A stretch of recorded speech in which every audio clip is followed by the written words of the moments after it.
God we worship requires only one thing from you. और इस बात को जानना है, जिस परमेश्वर की हम आराधना करते हैं वो हमसे एक ही बात की मांग करता है। Do you understand? आप समझिए। The Lord requests only one thing from you. और आप लोगों से परमेश्वर एक ही बात की मांग करता है। He is not interested how long you pray.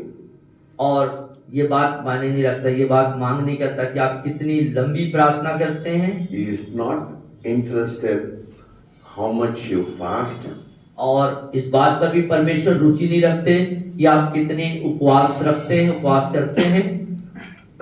And he is not interested in your ritualistic practices. और साथ ही साथ जो रीति रिवाज या परंपरा मसीही धर्म के अनुसार जो पालन करते हैं उसका भी वो मांग नहीं करते। God always goes after one thing in your life. आपके जीवन के प्रति परमेश्वर एक ही बातों का पीछा करते, एक बात के पीछे चलते हैं। He is not interested in your wealth, he is not interested in anything else, but one important thing is very important. यहाँ तक कि परमेश्वर को आपके धन संपत्ति और कोई जो चीजें हैं उनके पीछे परमेश्वर का कोई रुचि नहीं है।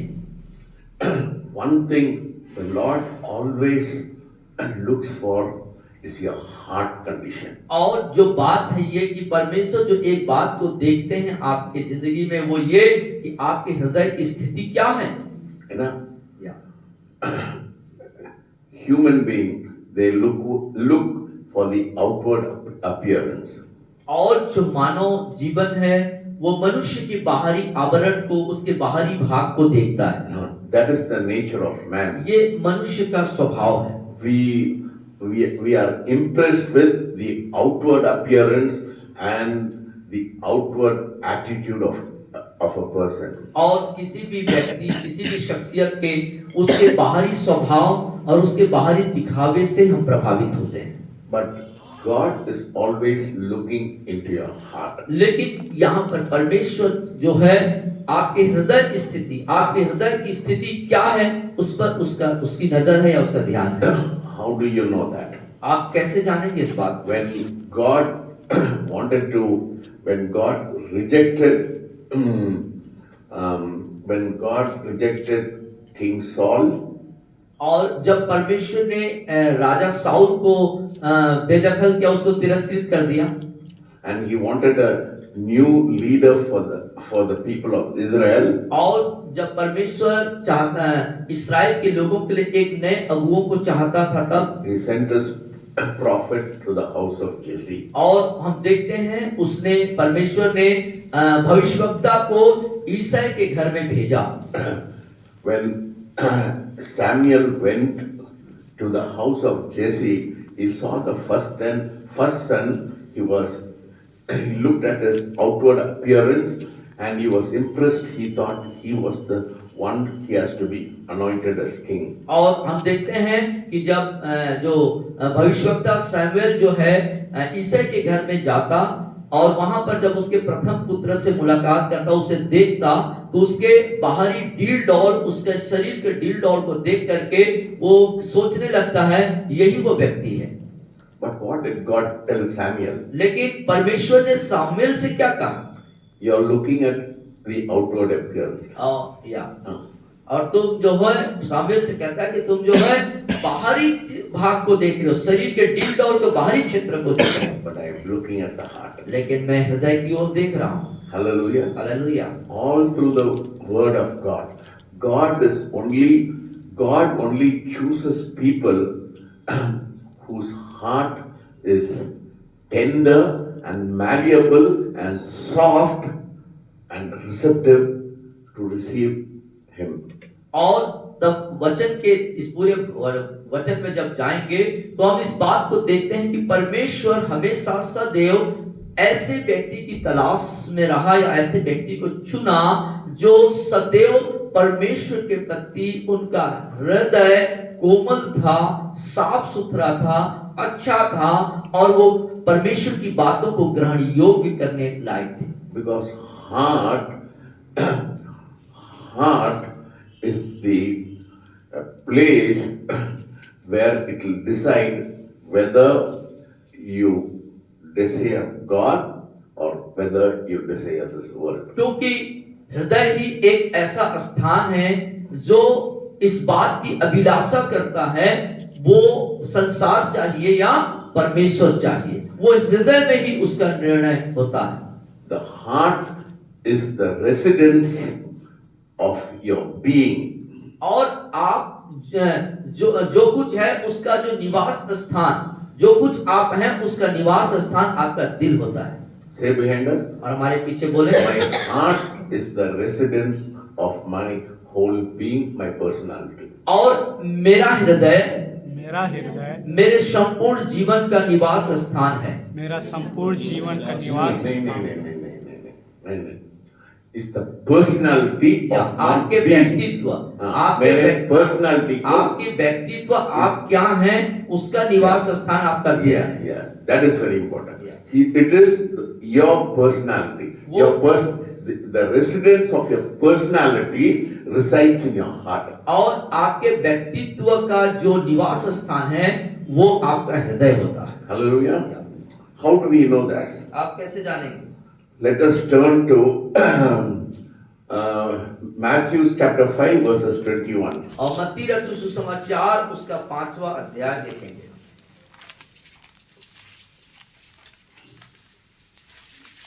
चैप्टर 5:21. Yeah. और 21वीं आयत पे आएंगे। 5 अध्याय के 21वीं आयत पे।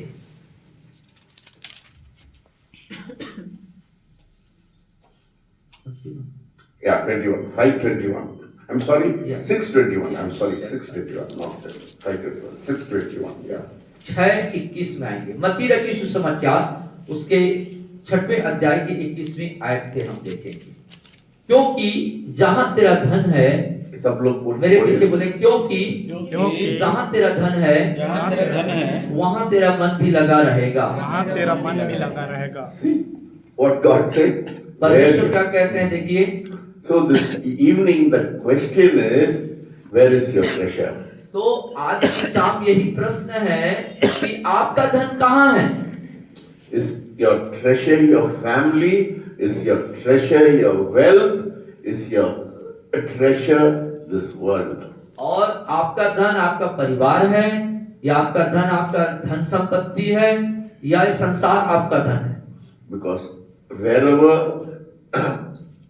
your treasure, that is very important. Where is your treasure? क्योंकि जहां तेरा धन है there will be your heart. वहीं पर आपका दिल, मन, हृदय लगा Your रहेगा। focus, everything, you know, if it is about your career, if it is about your future, if your heart is there, that is your treasure, then your heart will be only there. और हो सकता है कि अपने भविष्य के प्रति, अपने शिक्षा के प्रति, जिस किसी के प्रति आपका मन लगा हुआ है, दिल लगा हुआ है, उधर आपका रुझान है, मतलब वो आपका धन है। No, that is why Jesus always focused on the heart. इसीलिए प्रभु यीशु मसीह हमेशा हृदय की तरफ उनका ध्यान होता था। And also let us read from Matthew chapter 15. और 15वें अध्याय में, मत्ती के 15 अध्याय में, let us see verses 8. First we will see verses 8 and 9. और 8 और 9 को हम पहले देखेंगे। मेरे पीछे बोल सकते हैं, ये लोग होठों से तो मेरा आदर करते हैं, होठों से तो मेरा आदर करते हैं, पर उनका मन मुझसे दूर रहता है। मुझसे दूर रहता है। और ये व्यर्थ मेरी उपासना करते हैं, क्योंकि मनुष्य की विधियों को धर्म उपदेश करके सिखाते हैं। See?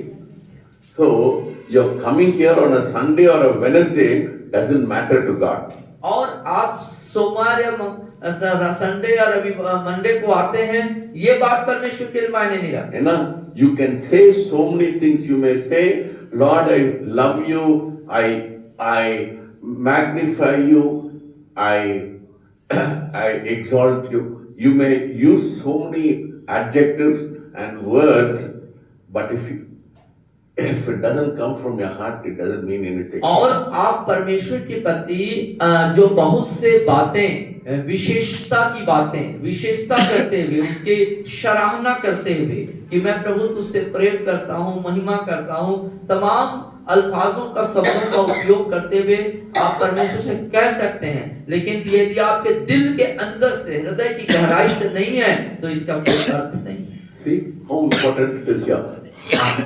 God is only looking at your heart, not at your lips, or what you say doesn't matter to him. और If your heart and your lips don't coordinate, doesn't merge, then it doesn't mean anything to God. तो आप देखिए कि दिल की स्थिति, हृदय की स्थिति कितना महत्वपूर्ण मायने रखता है।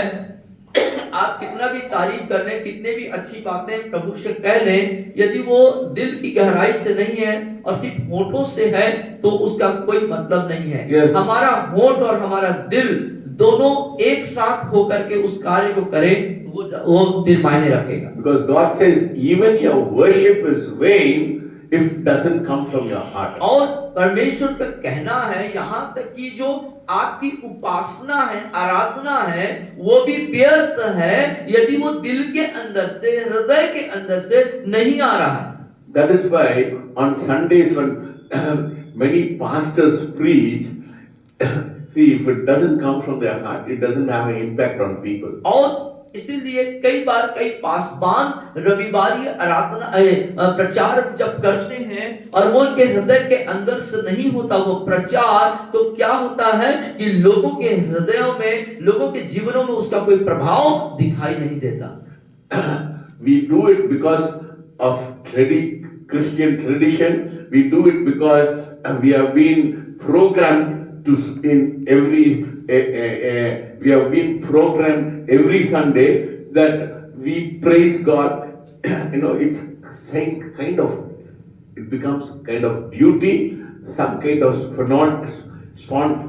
monotonous thing which really doesn't come from your heart. और ये क्या हो जाता है कि इसको हम जो है रविवार के एक रिवाज के रूप में, रीति के रूप में, या ऐसे कर रहे हैं करके एक आदत बना लेते हैं, और इस तरीके से रविवार को हम जो है वो आराधना या वो मीटिंग या उस कार्यक्रम के रूप में उसको हम जो है स्थापित करते रहते हैं, लेकिन वो दिल से वहां पर कुछ नहीं हो पाता है। Because your heart may say something, your mouth may say something. क्योंकि आपके दिल में कुछ और कहता रहता है और होठों से कुछ और निकलता है। What does the Bible say here? Bible क्या What बताती है? defiles you? Not what you eat and what is your action, but what comes out of your mouth. If it doesn't come from your heart, it defiles you. और Bible क्या बताती है? आप जो क्या खाते पीते या कार्य करते हैं, उससे आप जो है प्रदूषित नहीं होते या गंदा नहीं होते, परंतु जो कुछ आपके दिल के अंदर से निकलता है, वो उससे आप जो है खराब हो, गंदा हो जाते हैं। Why God always says your heart, your heart? See, God is always emphasizing about your heart. और क्यों परमेश्वर तुम्हारा दिल, तुम्हारा हृदय, तुम्हारा मन करके अपने वचनों में इस बात को दोहरा के कह रहे हैं, और उस दिल के बारे में क्यों ज्यादा बता रहे हैं? Now here he says, if you read from 15, 18, 19 and 20 पढ़िए। और उसके बाद हम उसी के 18, 19, 20 पे देखते हैं। 15, 18, 19, 20। पर जो कुछ मुझसे निकलता है वह मन से निकलता है, और वही मनुष्य को अशुद्ध करता है, क्योंकि बुरे विचार, हत्या, परस्त्री गमन, व्यभिचार, चोरी, झूठ की गवाही और निंदा मन ही से निकलती है। यही है जो मनुष्य को अशुद्ध करती, परंतु हाथ बिना धोए भोजन करना मनुष्य को अशुद्ध नहीं करता। Yes, so you see, what defiles a man? Not what you eat, but what proceeds. Your thought life. Your thought life is very important. How you think. और जो क्या आप खाते हैं उससे आप अशुद्ध नहीं होते हैं, लेकिन मन के जो विचार होते हैं, मन हृदय में कैसा विचार आपके अंदर है, वो आपको अशुद्ध करता है। That is why Jeremiah in chapter 17 he says that your heart Jeremiah chapter 17 and verses 9. और हम देखते हैं इसलिए यिर्मयाह नबी अपने यिर्मयाह के पुस्तक में 17 अध्याय उसके 9वीं आयत में इस बात को कहते हैं, हाँ, मन तो सब वस्तुओं से अधिक धोखा देने वाला होता है, उसमें असाध्य रोग लगा है, उसका भेद कौन समझ सकता है। And 10 पढ़िए। मैं यहोवा मन को खोजता और हृदय को जांचता हूँ, ताकि प्रत्येक जन को उसकी चाल चलन के अनुसार और उसके कामों का फल दूं। You see, God is always looking at your heart. और अब यहाँ भी हम देखते हैं कि आप देखिए कि परमेश्वर हर समय आपके मन अर्थात हृदय दिल को खोजता है। And in Ezekiel, what does God say? और यजकेल क्या कहते हैं उसको हम देखें। God doesn't say, I'll give you wealth, or I'll give you health or wealth. परमेश्वर वो नहीं बोलता है। और यजकेल में हम ये परमेश्वर ये नहीं कहते हैं कि मैं तुम्हें धन और स्वास्थ्य दूंगा, ऐसा नहीं बोलता है। ऐसा नहीं बोल रहे। What he said? I'll take away the stony heart and give you a heart of flesh. मैं तुम्हारे पथरीले हृदय को निकाल दूंगा और मांस का हृदय तुझे दूंगा। या Hallelujah. Hallelujah. So now you know what God desires of you. Now you know what God really desires of you. अब तो आप जान चुके कि हर सच में परमेश्वर आपके दिल से क्या चाहता है। That's why he says, what was the first commandment? Jesus said, love your God with all your heart. और इसीलिए परमेश्वर प्रभु यीशु मसीह अपने आज्ञा में क्या बोलते हैं कि अपने परमेश्वर से सारे मन से प्रेम करना। Hallelujah. Hallelujah. So you see, God wants only your heart. He knows heart. If your heart is perfect, then your life will be perfect. तो आप देख सकते हैं कि परमेश्वर केवल और केवल आपका हृदय आपका मन चाहता है। यदि आपका मन सही है तो जीवन सही होगा। So this evening I'm coming to the main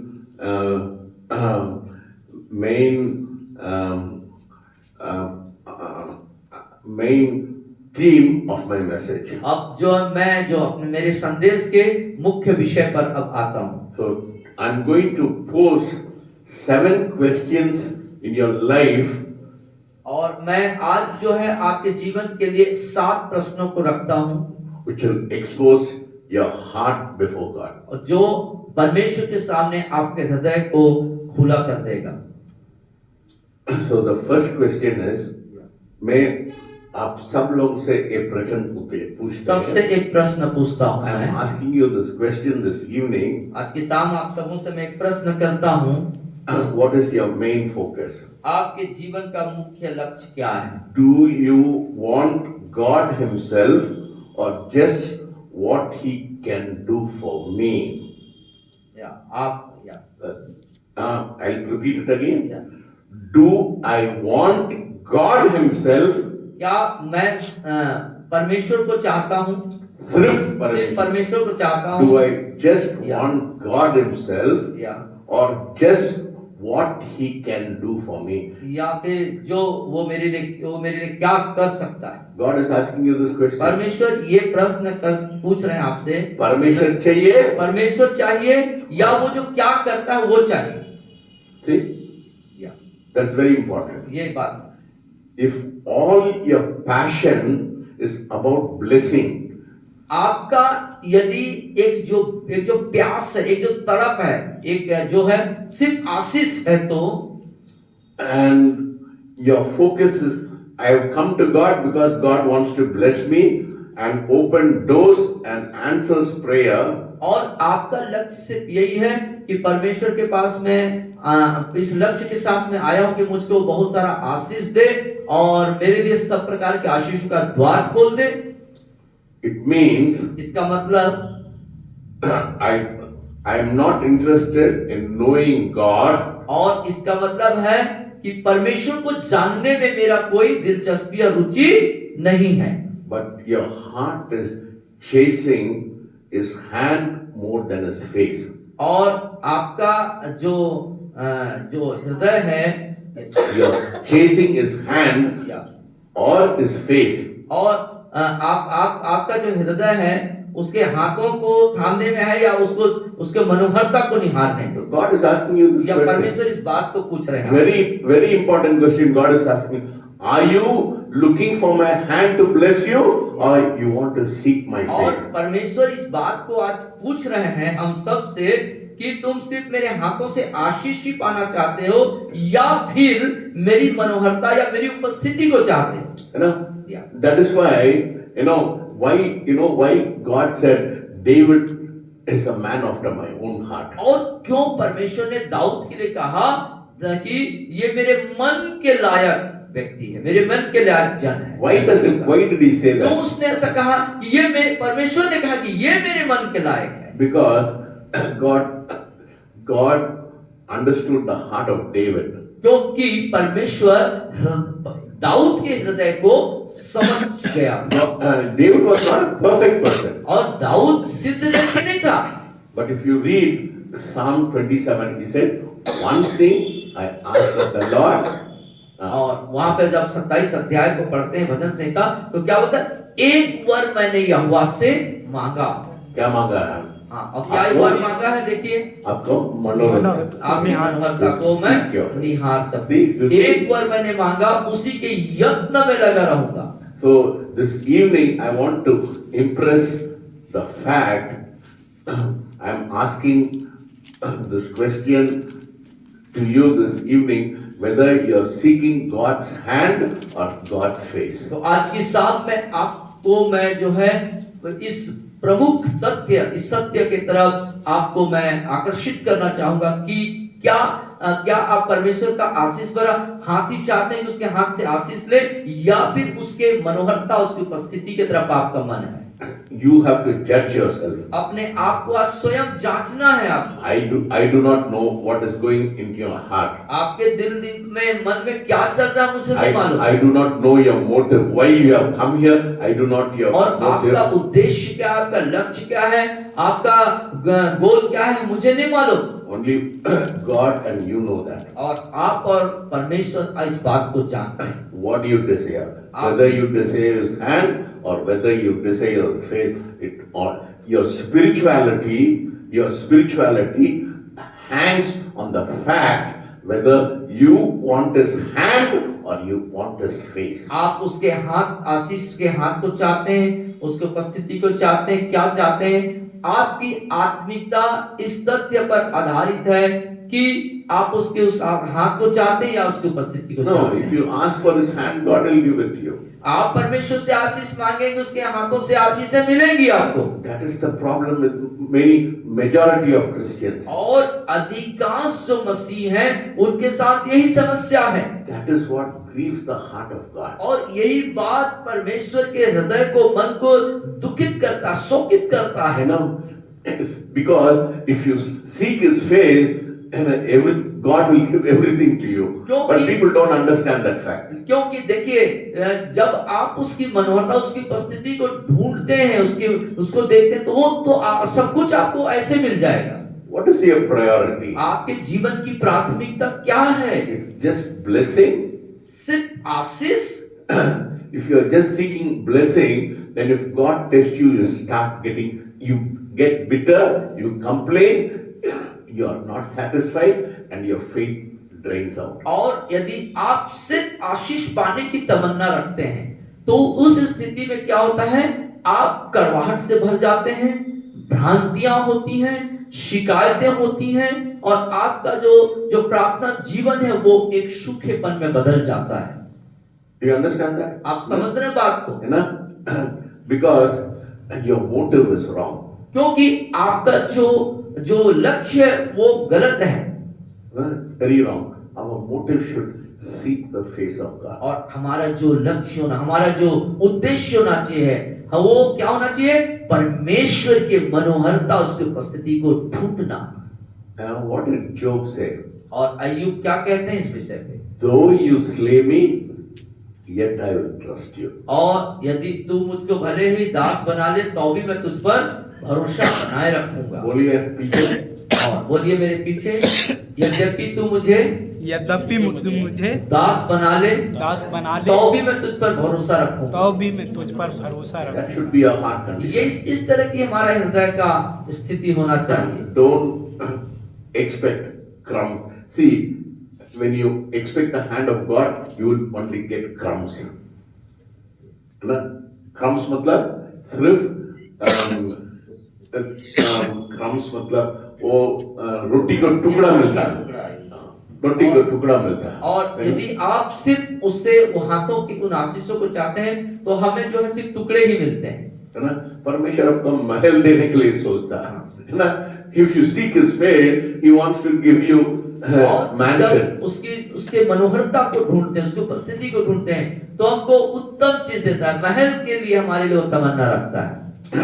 The second question God is asking you, और दूसरा जो सवाल है जो परमेश्वर आपसे पूछ रहे हैं, am I hiding any sin I have decided not to repent of? और क्या मैं कोई पाप को छुपा रहा हूँ, अपने अंदर छुपा रहा हूँ जिसे मैं जो बताना नहीं चाहता, Now, see, listen very carefully. उसको पश्चाताप करना नहीं चाहता। God is asking you this question, you know why? Am I hiding any sin? परमेश्वर इस प्रश्न को पूछ रहे हैं, क्या मैं कोई पाप को गुनाह को छुपा रहा हूँ क्या? I have decided not to repent. मैं पश्चाताप करने के लिए वो जिसका मैंने निर्णय नहीं लिया। है ना? What does David say? Dawood क्या कहता है? My sins are ever before me. और मेरे Psalm 51. और भजन 51 में जब आते हैं तो आप देखते हैं दाऊद क्या कहता है, मेरे पाप मेरे सामने बने हुए हैं। I have sinned against thee and only thee. और परमेश्वर मैंने केवल तेरे ही और तेरे ही विरुद्ध में पाप किया है। So, see, what was the difference between King Saul and David? और राजा साउल और दाऊद के बीच में क्या फर्क है? See, that decides your heart condition. और यही है ये आपके हृदय स्थिति का निर्णय निकालता है। It shows your pride. It shows that you are so proud that if anybody tells something about you, you get flare up. मेरे लिए ऐसा बोल दिया क्या? और ये जो एक घमंड आता है तो कोई कुछ बोलता है तो आप एक क्रोध को प्रदर्शन करते हैं। Yes. No. The greatest sin I'm telling you. और सबसे बड़ा जो पाप है, do not want to accept their weakness. और जो सबसे बड़ा पाप है कि लोग अपने कमजोरी उसके निर्बलता को स्वीकार नहीं करते। They don't want. You may pray for 6 hours or 10 hours. You may read your Bible. You may give money to people. It doesn't matter. और हो सकता है लंबी प्रार्थना किए होंगे, बहुत सारे लोगों को आपने धन संपत्ति दिया होगा और बहुत सारे कार्यों को आपने किया होगा, लेकिन ये कोई बात मायने नहीं रखता। No, it doesn't. It doesn't matter because see why the kingdom was snatched away from Saul and given to David. और क्यों जो है राज्य राजा साउल से छीन लिया गया और दाऊद को दे दिया गया। When Samuel confronted Saul and asked him, "Why did you make a sacrifice without me being present here?" What did he say? He started giving excuse. और जब साउल ने उसके गलतियों को बताया, सामुएल ने जब साउल को उसके गलतियों को बताया कि मेरे बिना उपस्थिति के तूने क्यों बलिदान को चढ़ाया, तो उसने बहुत सारे बहाने बताए। He started giving a lot for whatever he did. He started giving excuse. जो कुछ उसने गलती करी उसके बदले में उसने बहाना बताना शुरू किया। He said, "You forgive me." और उसने कहा कि तू मुझे क्षमा कर। So he was giving excuses. और वो बहुत सारे बहाने को बताया। But when Nathan, the prophet Nathan, he confronted David. लेकिन जब नातान नबी ने दाऊद को उसके गुनाह के बारे में बताया, गलतियों के बारे में बताया, तब Did he give you an excuse? क्या दाऊद ने कोई बहाना बताया? He said, what did he say? When Nathan said, "You are the man," said, "I am a sinner." और जैसे ही नातान ने कहा तू ही वो व्यक्ति है, और तुरंत दाऊद ने कहा हाँ मैंने पाप किया है। See, God is not expecting you to be a perfect person. और परमेश्वर आपसे आप सिद्ध जन के रूप में उम्मीद नहीं करता। No, God knows you cannot be a perfect person. और परमेश्वर इस बात को जानते हैं कि आप सिद्ध व्यक्ति नहीं हो सकते। But God wants us to come to a place of realization. Now, that is very important. That I am a sinner. That is very important. मैं घमंड वाला व्यक्ति है, मेरे को कोई बोलने समय मैं बर्दाश्त नहीं करता है। You have to see, बहुत लोग अंगीकार नहीं करते हैं, अपने वीकनेसेस को अंगीकार करते हैं। और लेकिन परमेश्वर जो है चाहता है कि हम जो है अपने गलतियों का, अपने जो गलती हमसे होती, जो पाप हमसे होते हैं, जो गलतियां या पाप हमारे अंदर हैं, उसको हम महसूस करें, अपने होश में आए, अपने आपे में आए, उसको मान लें। ये खुदा चाहता है। See, that is why majority of Christians are not being used because they want to hide. They don't want to repent. They don't want to realize their mistake. They always, because pride blinds their eyes and they don't want to do it. और इसीलिए अधिकांश जो मसीह हैं वो परमेश्वर के द्वारा इस्तेमाल नहीं किए जाते, क्योंकि वो अपने पापों को, गुनाहों को छुपाते हैं, पश्चाताप नहीं करते हैं। जैसे बहुत प्रकार की घमंड उनके पास होता है और वहां से वो बाहर निकल नहीं पाते हैं। You know, many of the saints of God, they were not perfect. If you look into their life, they were not perfect. और बहुत सारे प्रभु के जो महानतम दास हैं, सेवक हैं, वो भी सिद्ध नहीं हैं, but they surrender. लेकिन वो समर्पण करते हैं। मैं पापी हूँ। मैं पापी हूँ। Only then God can use you. तब परमेश्वर आपको इस्तेमाल करता है। Otherwise, God will not be able to use you. तब आपको परमेश्वर कदापि उपयोग न करेगा। So do not hide your sin. When you protect a habit, जब इसीलिए अपने पापों को न छुपाएं।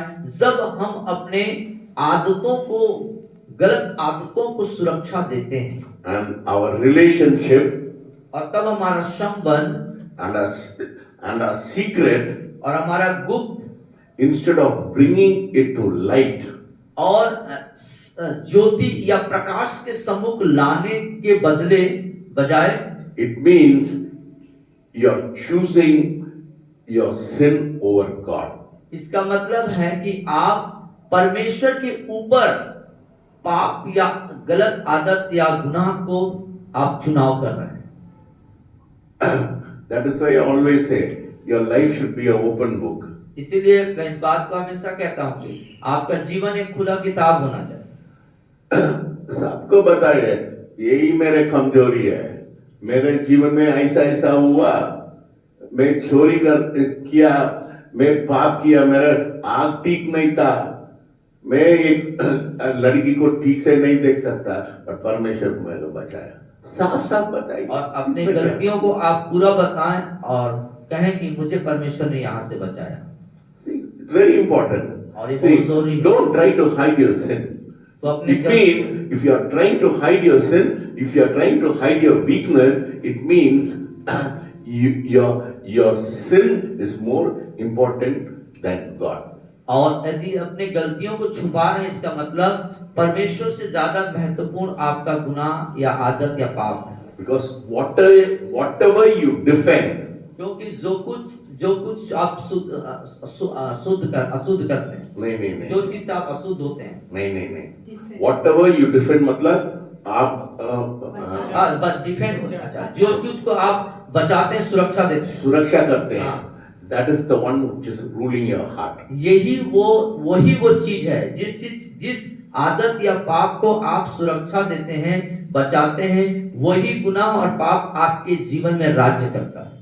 समझ रहे हैं बात को, है ना? मैं किसी आपको बोलते हैं, आप एक हम नहीं, मैं ऐसा नहीं हूँ, क्यों छुपाते हैं? वो अंगीकार करिए, because if that is the one which is ruling your heart, if that is the one, it means you are giving primary importance to your sin than to God. और इसका मतलब है कि आप अपने पाप को परमेश्वर से ज्यादा स्थान दे So रहे हैं। God is asking you the second question. तो दूसरा What is ruling your heart? तो परमेश्वर आपसे पूछ रहा है कि दूसरा कौन जो है राज्य कर रहा है आपको। Whether your sin is ruling your heart, whether when God is ruling your heart, you'll be like David. मैं पापी हूँ, मैं व्यभिचार कर दिया, मैं व्यभिचार आदमी है। और यदि आप परमेश्वर आपके पर राज्य करें तो आप पश्चाताप करेंगे दाऊद के समान कि मैंने गलती किया, मैंने गुनाह किया। So very important. Do not allow sin to rule over you than God. और इसीलिए अपने जीवन में गुनाह को अपने जीवन में राज्य करने न दें बजाय परमेश्वर। The third question God is asking you today. और तीसरा प्रश्न जो परमेश्वर आज आपसे पूछ रहे हैं, Do I obey only when it is convenient? और क्या मैं उसको आज्ञा पालन करता हूं जब वो मेरे लिए उस परिस्थिति में होता है। कुछ लोग बोलते हैं मैं आधा परमेश्वर को मैं दूं, I'll give only this, I'll be obedient to only certain things, not everything. Whenever it is convenient for you to be obedient, you'll be obedient, otherwise you will not be obedient. और कई बार क्या होता है, कुछ लोग जो ऐसे होते हैं कि मैं आधा परमेश्वर को दूंगा और आधा नहीं दूंगा। इसका मतलब है कि जब आपको जरूरत होती है तब आप उसके ऊपर ध्यान लगाते हैं। Yes. If you obey only when it is convenient, और जब आपको जरूरत है तब आप उसको आज्ञा पालन करते हैं। if you follow Jesus when it fits your plan, और यीशु का अनुसरण करते हैं तब जब वो आपकी योजना को परिपूर्ण करते हैं। and when it fits your schedule and your feeling, मैं अच्छा लगता है मैं परमेश्वर को obey करेंगे। आपके शेड्यूल को पूरा करता और जो आपको अच्छा लगता है, एक अच्छा अनुभूति करते हैं। But ignore him और बल्कि आप उसको इग्नोर करते हैं, उसको तिरस्कृत करते हैं when it costs you something, और जिसमें आपको कोई मूल्य चुकाना पड़ता है, then comfort, आराम, और तब आराम आपको is leading your life, not Christ. और आराम में यदि आप चल रहे हैं तो इसका मतलब आप यीशु मसीह की तरफ आप नहीं जा रहे हैं, मतलब यीशु में आप आगे नहीं बढ़ रहे। समझ रहे ना ये बात को, है ना? The problem with people is they only want to follow Christ when it doesn't cost them anything. और जो लोग हैं वो मसीह के पीछे चलना तब पसंद करते हैं जब उसके लिए कोई मूल्य चुकाना ना पड़े। You know, it is why, it is because they did not have a real encounter with God. और ये इसलिए होता है कि तब जब हकीकत में परमेश्वर के साथ उनकी कोई मुलाकात नहीं हुई होती है। See, मैंने these days I am looking into the life of some of the Muslims who have turned to the Lord Jesus Christ. और इन दिनों में मैं उन मुस्लिम लोगों के जीवन के तरफ अध्ययन कर रहा हूँ जो परमेश्वर की तरफ आ चुके हैं। In Iran, in Saudi Arabia or Kuwait में they are willing to die, you know, the government घबरा रहे हैं, judges are getting disturbed, they do not know what to do because they are facing there and saying, will you reject Christ and follow our own religion? They say no, for Christ I am willing to die. और हम देख पाते हैं Saudi Arabia, Iran, Kuwait, Iraq, इन देशों के तरफ कि बहुत से ऐसे लोग हैं जो प्रभु के वहाँ की जो उन विश्वासियों के कारण जिन्होंने प्रभु को पाया है, वहाँ की सरकार, वहाँ के जज वो हैरान है और विचलित और परेशान है, क्योंकि जब उनके ऊपर ये कहा जाता है तुम हमारे जो राष्ट्रीय धर्म है उसको मानोगे या यीशु मसीह को रिजेक्ट करोगे, तो वो लोग जो हैं उनके सामने कानून या सरकार के सामने ऐसा कह रहे हैं हम यीशु को रिजेक्ट नहीं करेंगे, यीशु के लिए हम मरने के लिए तैयार हैं। इस बात से वहां की सरकार और वहां की जज, वहां न्यायपालिका हैरान। Yeah, the more the government is trying to suppress, thousands of people are coming to Christ. Thousands of people, and they are willing to give their life, and they are willing to die. They've been hanged, their throats have been cut, but they are willing to die for और Christ. हजारों की तादाद में जो लोग हैं वहां पर जो मुस्लिम है वो प्रभु के पास आ रहे हैं, उनको फांसी पे लटकाया जा रहा है, उनको वहां के न्याय व्यवस्था के अनुसार उन्हें जो दंड दिया जा रहा है, लेकिन उन सब चीजों का वो परवाह नहीं कर रहे हैं, बल्कि यीशु के लिए अपनी जान की कुर्बानी देने के लिए तत्पर तैयार है। Those government does not have an answer how to overcome this problem. और How to stop Christianity spreading in those Arab countries. और इन जैसे अरब जैसे इस गल्फ कंट्रीज में यहाँ पर देखते हैं कि सरकार के पास इस बड़े मुद्दे का, जो लोग बड़े संख्या में यीशु मसीह के पास आ रहे हैं, जीवन मरने के लिए तैयार हैं, उनके इस समाधान, कैसे इसका समाधान करें, उनके पास उसका कोई जवाब नहीं है, उसका कोई समाधान नहीं। So when it costs you something, और are you willing to are you convenient, whether your convenient takes the place of God, or are you willing to sacrifice for God? और यहाँ पर देखते हैं कि क्या आप अवसरवादी होकर के मसीह बनना चाहते हैं लाभ उठाने के लिए, या फिर सच में आप उसके लिए कुर्बान होने के लिए तैयार हैं। So following Christ will cost you something. और इसका मतलब है मसीह के पीछे चलने का तात्पर्य मतलब है कि आपको कुछ उसके लिए चुकाना पड़ेगा, मूल्य चुकाना पड़ेगा, मूल्य चुकाना पड़ेगा। Very important. बहुत महत्वपूर्ण बात। Don't be a convenient Christian. और एक अवसरवादी या कुछ लाभ पाने के लिए वाले ही मसीह मत बने। Then you will not grow spiritually. आप इस स्थिति में आप आत्मिक रीति से नहीं बढ़ पाएंगे।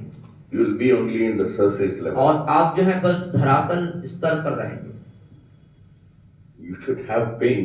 आपके पास एक पीड़ा होना चाहिए, दर्द महसूस करना, एक दर्द को आपको महसूस होना चाहिए, प्रॉब्लम्स आना चाहिए। समस्याएं आना चाहिए। In that I still follow you. और उस दर्द में भी कहना है कि मैं अब भी मसीह के पीछे चलूंगा। You want revival? आप जागृति चाहते हैं? ओ ये शैडो यरूशलेम बन जाएगा, ये हो जाएगा, हो जाएगा, है ना? ये बड़ी बड़ी बात है। It's a big talk. But if you are not willing to sacrifice, how revival will happen? और इसको इस तरीके से कहना कि शैडो यरूशलेम बन जाएगा, कहना आसान है, लेकिन उसके लिए जब कुर्बानी देने के लिए तैयार नहीं है तो असंभव। आप जाने के पहले उधर हम लोग बोर्ड टांगा हुआ ना, उसको देख लीजिए। इधर know whatever we have put on the walls, you see the life of people. और जाने से पहले जो दीवार के दोनों तरफ कुछ शहीदों के, मसीह शहीदों के जो नाम है वहां लिखे गए हैं, और उनके जीवन को अध्ययन करिए। Yes, everybody's they shed the blood. हर एक उन लोगों ने जो है अपने रक्त को बहाया है। आपका हाथ में बाइबल है ना? ना हाथ में बाइबल है ना? कैसा आ गया? आपके हाथ में जो बाइबल है, आपके हाथ में कैसे पहुंच गया? Blood was shed for you to have the Bible here. आपके हाथ में बाइबल होने के लिए, यहाँ पर बाइबल होने के लिए भी शहीद होना पड़ा, रक्त बहाना पड़ा। सुसमाचार मिलने के लिए, for the gospel to come, blood was shed. और सुसमाचार आने के लिए लहू की कुर्बानी देनी पड़ी। Price has to be paid. Don't be a convenient Christian. और मूल्य चुकाना है, मूल्य चुकाना पड़ेगा, मूल्य चुकाइए। अवसरवादी या सिर्फ लाभ उठाने वाले मसीह न बने, है ना? क्यों बुधवार पे लोग नहीं आते हैं? मैं बोल रहा ना, they want only blessing. They don't want. क्यों आज जैसे बुधवार क्यों नहीं आए? वो सिर्फ भौतिक या बाहरी आशीषों को चाहते हैं। हाँ, परमेश्वर मेरे को छुटकारा दे दिया, आराम होना है। What's the use? और लोग चाहते हैं मुझे छुटकारा मिल जाए, चंगाई मिल जाए, और उसके बाद उसका उपयोग क्या है ना? मेरे को नौकरी है, मेरा घर बनाना है, ये बहाना बनाना है। I'm sick of people, I'm telling you. मैं लोगों से मैं क्या sick क्या बोलते हैं? I'm sick of people. वो बहाना की। हाँ, अच्छा, हाँ, वो लोगों को इस तरीके से सुन के मैं आघा गया हूँ, थक गया। Seriously. बहुत गंभीरता पूर्वक इस बात को। They do not value और the price Jesus paid on the cross. और यीशु मसीह ने क्रूस पर जो मूल्य चुकाया, जो कीमत चुकाया, उसका वो जो है महत्व नहीं जानते, उसकी बहुमूल्यता को नहीं जानते। So very sad. तो ये बड़े दुख की बात है, Because they have come here, God has delivered them from their problem, then they are not willing to sacrifice their time for God. और वो बीमार थे, समस्याओं में थे, परमेश्वर ने उन्हें सब रीति से चंगाई और छुटकारा दिया, लेकिन जहाँ यीशु मसीह के साथ सच्चाई और गंभीरता से चलने की बात है तो वहाँ पे वो पीछे हो जाते हैं। Everybody's time is very precious. Your time is precious, my हर एक time is व्यक्ति precious. के लिए उनका समय बहुत बहुमूल्य होता है। Everybody's time is precious. हर व्यक्ति का समय बहुमूल्य है, But how much are you willing to sacrifice for God? लेकिन परमेश्वर के लिए आप कितना कुर्बानी देना चाहते हैं, That is the question. यही है प्रश्न। Are you just a convenient Christian, or you just want to follow Him when everything is comfortable for you? और आप परमेश्वर से सिर्फ उससे लाभ या छुटकारा या मौका में मसीह होना चाहते हैं, या अपना संपूर्ण उसके लिए कुर्बान करने के लिए मसीह होना I'm चाहते हैं। telling you, you'll be surprised when you go to heaven. I'm telling you. और जब आप स्वर्ग जाएंगे तो बहुत आश्चर्यचकित करेंगे। परमेश्वर पूछेगा, मैं नरेंद्र हूँ, आप कौन है? मैं नहीं जानते। कितना बड़ा गर्व। मैं प्रार्थना किया, मैं संडे आया, मैं दशवांश दिया, आप कौन है? मैं नहीं जानते हैं। कितना बुरी बात होता है। No, how God said, did you pay the price? Did you obey me? और how can you say that you belong to me? और उस समय वो सवाल करेंगे जब आप कहेंगे कि मैं ये हूँ वो हूँ, तो क्या तूने वो मूल्य चुकाया जो मैं चाहता था, और मैं तुझे नहीं पहचानता। I'm telling you, there will be lot of surprises in heaven. I'm और telling स्वर्ग you. में बहुत प्रकार के अचंभा वाली बात हो जाएगी। Yes, many people who think they are going to heaven, I'm telling you. और बहुत सारे लोग जो सोच रहे हैं कि मैं स्वर्ग जाऊंगा, God will open the book. It's a book of life. He'll say, आपका नाम इधर नहीं लिखा है, मैं क्या कर सकता? और वहां पे परमेश्वर कहेंगे कि आपका नाम यहाँ पे नहीं लिखा है, मैं क्या कर सकता। So God is asking you not to be a convenient Christian, but be a Christian who will put God first over your convenience and willing to pay the price for following Him. और परमेश्वर आज हमसे ये उम्मीद करता है कि अवसरवादी या मौका परस्त मसीही नहीं, परंतु एक ऐसे व्यक्ति जो उसके लिए सब कुछ त्याग और बलिदान और मूल्य चुकाने वाले मसीह बन जाए। I will not be able to finish it. मैं आखिरी मेरे को I have lot of things to say, but I am going to finish with this. How do I treat people who can't benefit me? ना? ये प्रश्न परमेश्वर पूछता है क्या? परमेश्वर ये प्रश्न कर रहे हैं, जो लोग मेरे लिए लाभ के लिए नहीं, जो मेरे लिए कोई लाभ के नहीं है, मैं उनके साथ कैसा व्यवहार करूं? परमेश्वर कह रहे हैं। Yes, people only want to treat others who's beneficial to them, and they get something out of them. और लोग जो हैं कई बार क्या होता है, उसी व्यक्ति से अच्छा व्यवहार करते हैं, उसी से अच्छा अपना लेन देन रखते हैं जो उनके लिए लाभकारी बने। Yes. See, very important. How do I treat people who cannot benefit by me? और जो अब है ये बात कि जो मेरे लिए कोई लाभकारी ना हो, सामने वाला व्यक्ति कोई भी मेरे लिए कोई लाभकारी, कोई फायदा के ना हो, उसके साथ मेरे को कैसे व्यवहार? बड़े बड़े लोग को यही प्रॉब्लम है। They want only people who will benefit. और जो लोग हैं, बड़े लोग हैं, वो क्या करते हैं, जो जिनसे उनको फायदा होता है उन्हीं के साथ व्यवहार रखते हैं। मेरे को इसको पसंद है, मैं उनके लिए मैं मदद करूंगा। दूसरा लोग को मेरे को वो नहीं, उन लोग ठीक नहीं है, ऐसा नहीं है। God doesn't got any favorites. God doesn't got any favorites. और परमेश्वर जो है किसी को एक को प्रिय नहीं बनाता है। What does Jesus say? anyone who comes to me, और यीशु क्या कहते हैं, जो कोई मेरे पास आएगा I will accept them. मैं उससे ग्रहण करूंगा। So don't be a person who will only help certain people and not help certain people. और ऐसे लोग नहीं कि कुछ लोगों को मदद करने वाला है और कुछ लोगों को नहीं करने वाला। So God is looking at your heart, I'm telling you. और परमेश्वर आपके दिल की तरफ देख रहा है। It depends, it not only depends on your convenience, but how do I treat my neighbor? That is why Jesus said, what is the second commandment? He said, love your neighbor as yourself.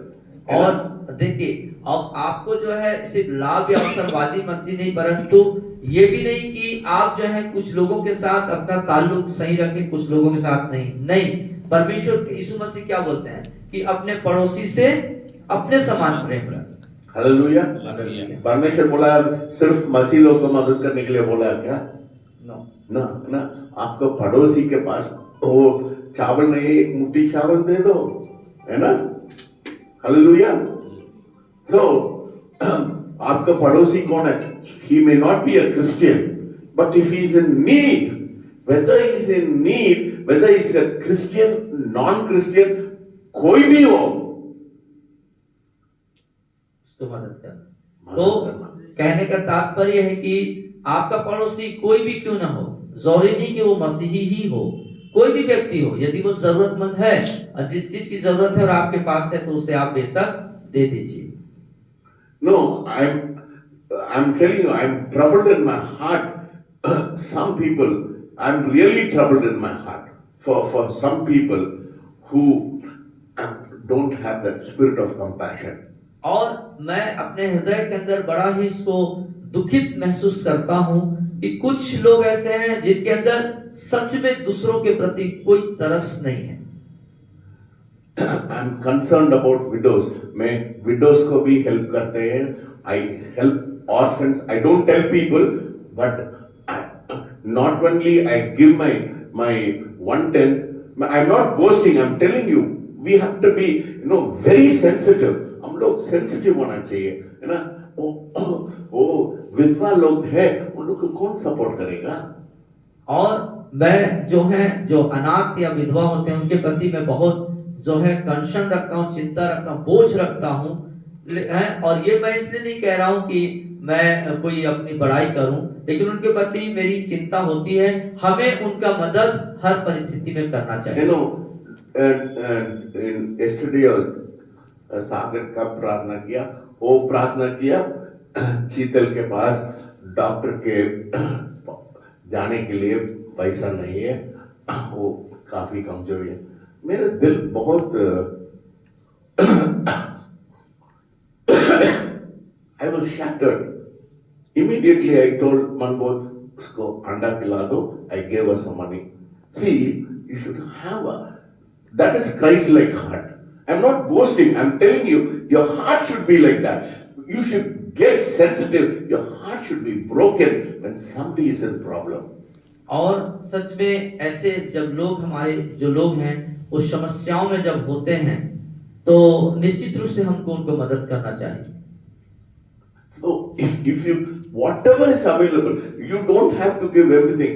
Whatever is available, something which will help them, they'll know that you are concerned about it. और आपको सब कुछ देने की जरूरत नहीं है, लेकिन आपके पास जो उपलब्ध है उसके द्वारा से आप मदद करिए लोगों। कम से कम something, show them the love of Christ. और उन लोगों को कम से कम आप परमेश्वर के प्रेम को तो दिखाएं। Show them you're concerned about them. आप उनकी चिंता करते हैं, इस बात को उनको दिखाएं। मैं सिर्फ इन लोगों के लिए मैं करेंगे, उन लोग को वही नहीं करेंगे, गड़बड़ बात है। It's not, that is not, your nature is not Christ-like. और इसका ऐसा यदि आप सोचते हैं उनके लिए करेंगे, उनके लिए नहीं करेंगे, ये मसीह के स्वभाव चरित्र को आप नहीं दिखा रहे। How God is asking you this question, how do I treat people who cannot benefit by me? और परमेश्वर इस बात को प्रश्न कर रहे हैं जो हमारे अंदर उत्पन्न होना चाहिए कि जो लोग मेरे लिए कोई लाभ के नहीं, जिनसे मुझको कोई फायदा नहीं है, उनके साथ मैं कैसा व्यवहार करूं? Your heart is revealed आपका हृदय प्रकट होता है mostly by how you talk and think about the overlooked. और इसके Yeah. Your heart is revealed ये आपके हृदय से प्रकट होता है mostly by how you talk अधिकांश आपके बातों के द्वारा आप कैसा बात करते हैं and think about the overlooked, or poor, Yeah. the downtrodden. या और उन लोगों के प्रति आप जो है देखने के द्वारा Love of God always shows up in how you treat people. और कैसे लोगों से आप व्यवहार करते हैं ये परमेश्वर का प्रेम प्रकट होगा कैसे आप लोगों को देखते हैं Yes. See, God's love should be reflected. और परमेश्वर का प्रेम प्रकट होना चाहिए I have मेरे पास हिंदूस आते हैं, मुसलमान आते हैं, because they come and say, sir, मेरे लिए प्रार्थना करो. Why? I show the love of God. I don't see, मेरे को cheat भी करते हैं, मेरे को कोई मतलब नहीं है. मेरे से 1000 2000 मेरे से वो फायदा उठाते हैं. I'm not bothered, but I somehow I want to make an impact. That is how can we change the society? Not by saying मैं प्रार्थना करते हैं, मेरे को रिवाइवल चाहिए, मेरे को जागरूक चाहिए. How is your action? God is looking for your action. How do you when people are in problem, paisa, don't give money, at least say a good word. यदि आपके पास पैसे और सामग्री भी नहीं है तो कम से कम अच्छा सलाह अच्छी बातों करके भी आप जो है उनको संतुष्टि दे सकते हैं Love for God always shows up. If you really love God, you love everybody. Whether you like them or not doesn't matter. आपको किसी को पसंद है, पसंद नहीं है, it is irrelevant. या वो अलग बात है आप किसी को पसंद करते नहीं करते वो अलग बात है लेकिन उन सब के प्रति जो भी लोग हैं उनके प्रति यदि परमेश्वर को आप प्रेम करते हैं तो उस प्रेम को उन लोगों को प्रकट करें कार्य के द्वारा Very important. बहुत जरूरी बात है ना? It's very important. No, on the day I fell, मेरे को इतना I had so much of pain. I am telling you, मेरे को I could not put my leg down. I was in terrible pain. इतना ऐसा torture जैसे मेरे को था. और जब उस दौरान जब सर गिरे तो वो जो दर्द थी बहुत भयानक दर्द था असहनीय था और सर जो है उस भयंकर दर्द जो असहनीय था उससे गुजर रहे थे But when Dolly called me for her daughter's birthday, मेरे को दर्द था, but I made it a point because I love her. और I'm concerned. I wanted to be in a celebration. So in spite of my problem, I could not sit, I could not walk, but yet, because I wanted to see the people will know that we are reflecting Christ. और उस दरमियान जब मैं ताजा थे दर्द ताजा था बहुत भयंकर पीड़ा से गुजर रहे थे ज्यादा दिन भी नहीं हुआ था और जब डॉली ने अपने घर में कॉल किया निमंत्रण दिया सर को तो तमाम दर्द के बावजूद वो चाहते तो आराम कर सकते थे घर में रह सकते थे बातें बता सकते थे लेकिन मैं प्रेम करता हूं और परमेश्वर का प्रेम मेरे अंदर सच्चे प्रेम को मैंने प्रकट किया सारे दर्द के बावजूद उस स्थान पर उनके घर में उपस्थित little bit of pain was there. What to do? I was not able to sit. I couldn't lift my leg. That was there. और थोड़ा मोड़ा दर्द था पैर उठा नहीं सकते थे तमाम वहां पे नकारात्मक परिस्थितियां थी तो भी सर वहां पर गए But we have to reflect the love of God. लेकिन कैसा भी हो हमें परमेश्वर के प्रेम को प्रकट तो करना है दिखाना है No, if anybody else would have called me, झोपड़ी वाला भी मेरे को बुला लेते, प्यार से बुला लेते, मैं चले जाते. और कोई भी व्यक्ति मुझको बुलाता है चाहे वो निर्धन गरीब क्यों ना हो झोपड़ी वाला क्यों ना हो लेकिन मैं उस बात को नहीं ध्यान देता मैं जाता जरूर. That is how do you win people? और एक बात है कि कैसे लोगों को आप जीतेंगे How do you love people? आप लोगों से कैसे प्रेम करेंगे How do you be able to attract heathens? आप अन्य जातियों को कैसे आकर्षित करेंगे? Only by reflecting the love of God. परमेश्वर के प्रेम को प्रकट करने दिखाने के द्वारा। So God is asking this.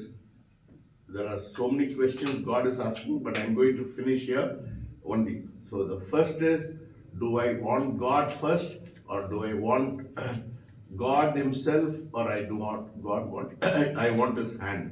The first question. और पहला जो प्रश्न है, मैं परमेश्वर को चाहता हूँ या उसके सिर्फ आशीषों को चाहता हूँ? Am I hiding my sin? I have decided not to repent. Am I protecting my habit, or I am choosing God over my habit? और दूसरा जो प्रश्न है, मैं अपने पाप, अपनी गलती, अपने आदतों को छुपा रहा हूँ और उसे अंगीकार करना नहीं चाहता हूँ। Or the third question God is asking is, do I obey Him only when it is convenient, or when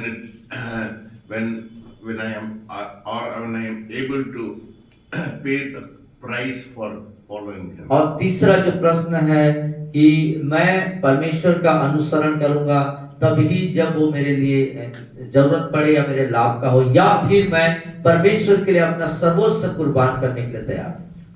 And fourthly, God is asking, how are you treating people around you? और चौथा प्रश्न, आप उन लोग जो हैं उनके साथ आपका व्यवहार, आपका संग कैसा आप व्यवहार कर रहे हैं?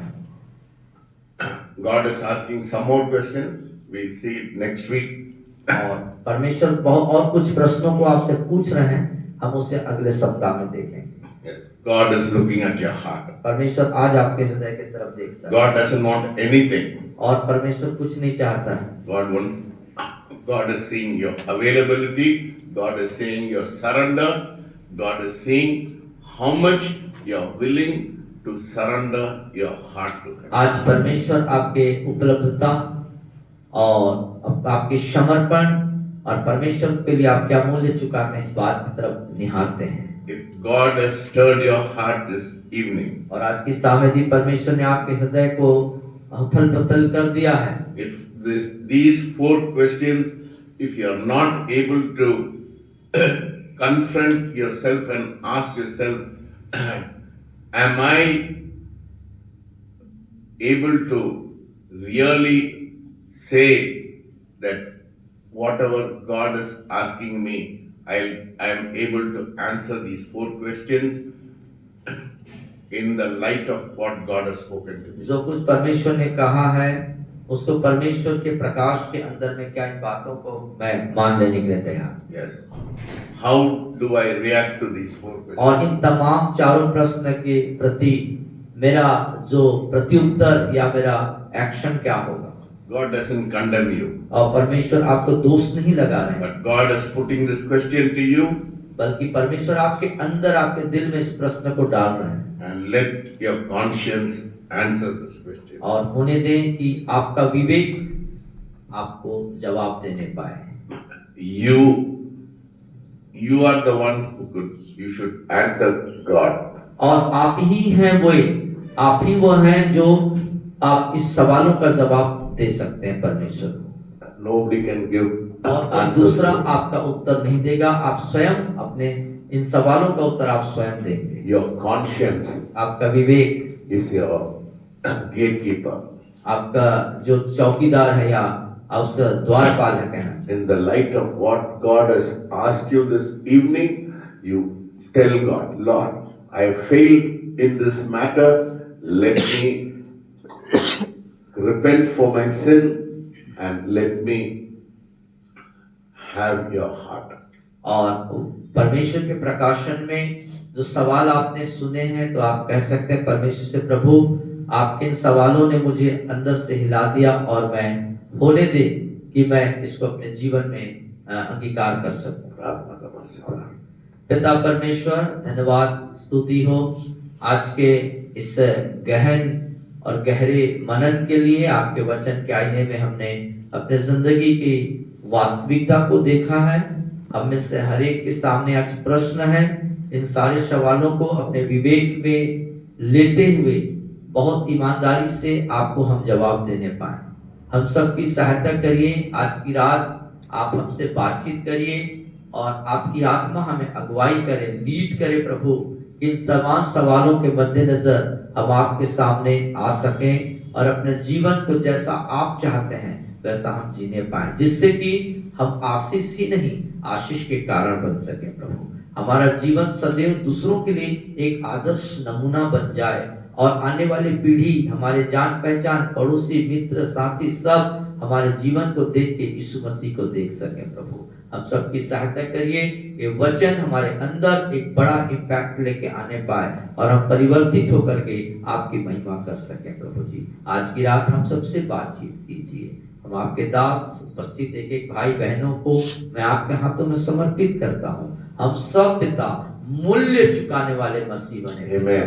ओ पिता, हर समय दूसरों की हित की चिंता करके जीने वाले लोग बन सके प्रभु। Yes, Lord. ओ प्रभु, हम सिर्फ अपने प्रेम करने वाले से ही प्रेम न करें, परंतु हर वे जरूरतमंद जो हमारे संपर्क में आते हैं उनके जीवन को हम जान करके उनके बिना मांगे हम उनसे सब कुछ देने वाले बन जाएं। जो हमसे बन पड़े हम बेहतर कर सकें और हमारे अच्छे व्यवहार और प्रेम के कारण लोग यीशु को जान सकें। हम गुनाहों में नहीं, लेकिन पिता परमेश्वर गुनाहों से बाहर आपकी पवित्रता में जीने में हम सबकी सहायता करिए पिता। अगुवाई करिए और बल और ताकत से नहीं होगा प्रभु।